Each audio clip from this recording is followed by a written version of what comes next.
On behalf of the investigative team, I wanted to give you a major update in a development that we've come to in this case, and that is, based on the evidence that we've gathered to this point, we've come to the conclusion that an individual named Anthony Warner is the bomber, that he was present when the bomb went off, and that he perished in the bombing. We base this conclusion on forensic evidence, including DNA evidence that you'll hear about, as well as evidence that was gathered at the scene of the bombing. Because this was a collaborative effort, what I want to do is turn the microphone over to each of the agency folks here. They're going to talk about their agency's role in the investigation and how the evidence that they gathered and how the tests that they conducted led us to this conclusion. So let me start out by introducing Tennessee Bureau of Investigation Director David Roush.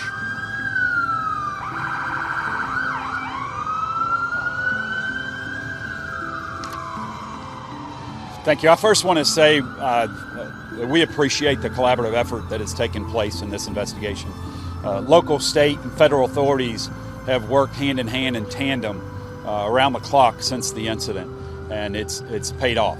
TBI agents, analysts, and scientists have been assisting in this investigation from the start, gathering data, checking leads, coordinating interviews, and processing critical evidence in coordination with the FBI and the ATF.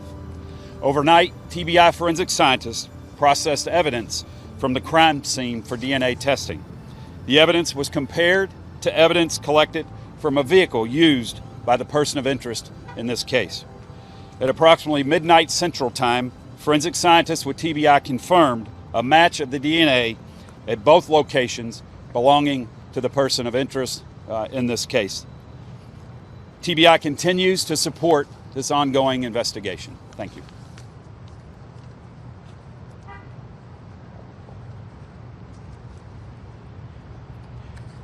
Good afternoon. Again, my name is Doug Korneski, Special Agent in charge of the Memphis Field Office, responsible, which also covers Nashville.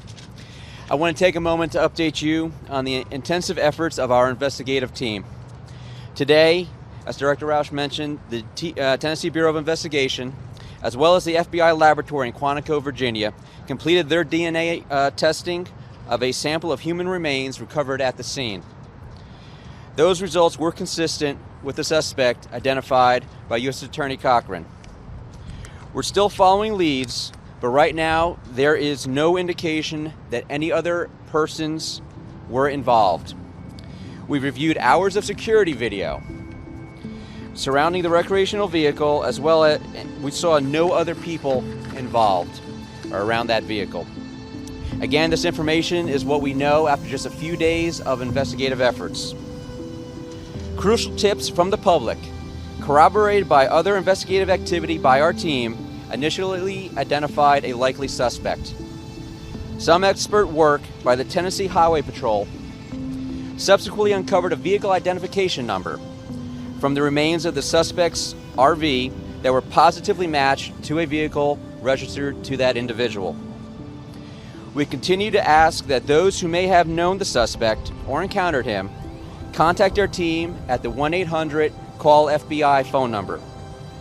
These pieces of information will help us understand the suspect's motives.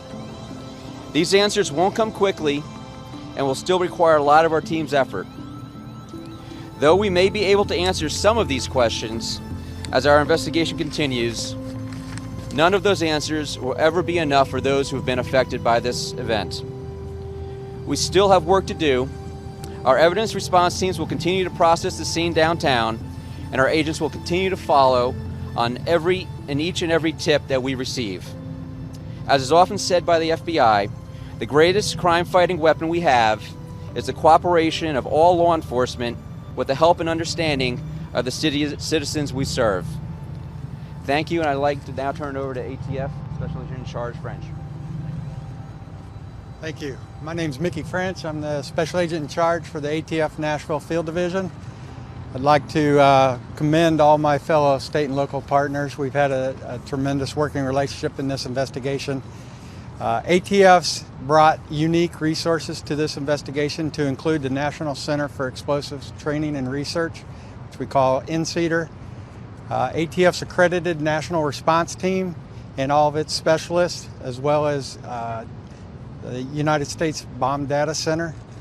These were crucial and instrumental to provide links and resources in this investigation. Additionally, the ability to leverage technology with traditional law enforcement techniques has been crucial in bringing this case to a relatively close. Although we still have a lot of investigation to do, we've gotten off to a great partnership and great start, and it's been tremendous. Thank you.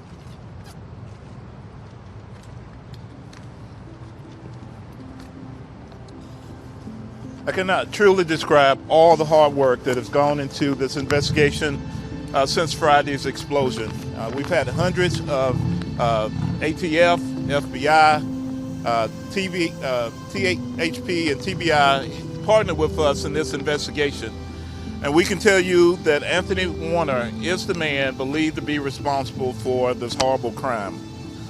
There is no indication presently that anyone else was involved in this crime. As I've said earlier and several times before, Nashville is considered safe. There are no known threats against this city. A renewed curfew is going into effect beginning at 4:30 this afternoon in the area impacted by the blast. It'll be James Robinson Parkway, to 4th Avenue, to Broadway, and the Cumberland River. At noon tomorrow, the curfew will be in place, narrowed into an impacted area around Union, 4th Avenue North, Broadway, and the Cumberland River. The footprint will get smaller as processing of the blast scene continues by the FBI and the ATF. Thank you.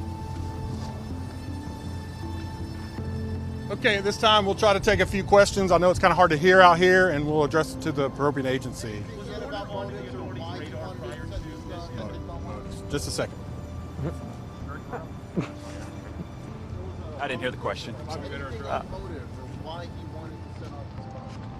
That's still all early in the investigation right now. I have a question for the FBI. I'm sorry. Was Warner on any authority's radar prior to the explosion? No, he was not. Can you talk about the VIN? Was it a VIN number that was found, and how that was?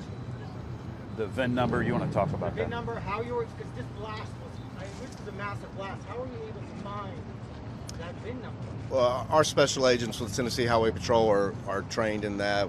We have responsibilities there, and they were able to come out starting Christmas night and then coming again once daylight, came up the next day, yesterday, and just help identify on particular vehicle parts. So it was a vehicle part that you found in the debris that ultimately led to the identification?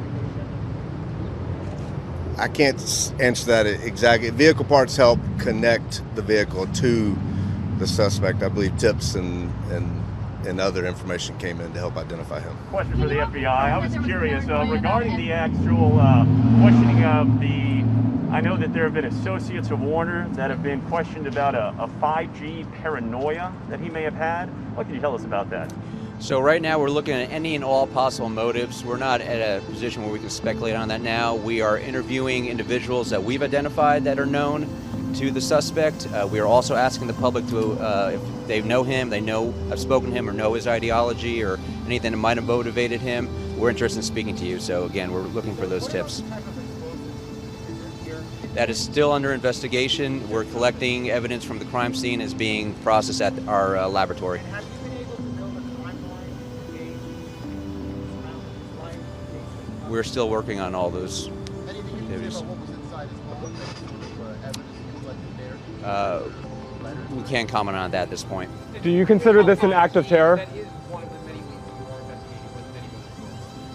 We're aware of certain things online, and we're looking at every possible angle. Do you consider this domestic terrorism at this point? I'm sorry. Do you live alone or do you have family in the area? We can't comment on any of that right now. The fact that this DNA match was made so quickly, we always hear in cases such a long time to get a DNA match. Can you talk a little bit about So I can comment on that briefly. So the question was regarding how we were able to quickly match the DNA. Because we had a known suspect at the time, We were able to have a known sample and then collect some items from the suspect for some relatives as well, and be able to match that DNA positively was his. When we're just matching 2 samples, it can be done rather quickly. I can't comment on where we got it from. Do you consider this domestic terrorism? I can't comment at this point. Can you confirm that you found no DNA at the scene? We have no information at this point that What was. would make it? Go ahead. Okay, last question. What would make this an act Sir? of domestic terrorism? What would it take to make this event an act of domestic terrorism? Sure. When we assess an event for domestic terrorism nexus, it has to be tied to an ideology. It's the use of force or violence in the furtherance of a political, social ideology or bent. We haven't tied that yet. Thank you all very much. Appreciate it. If there are any further updates, we'll let you know via our social media channels and our news releases. Appreciate it. Thank you all for your patience.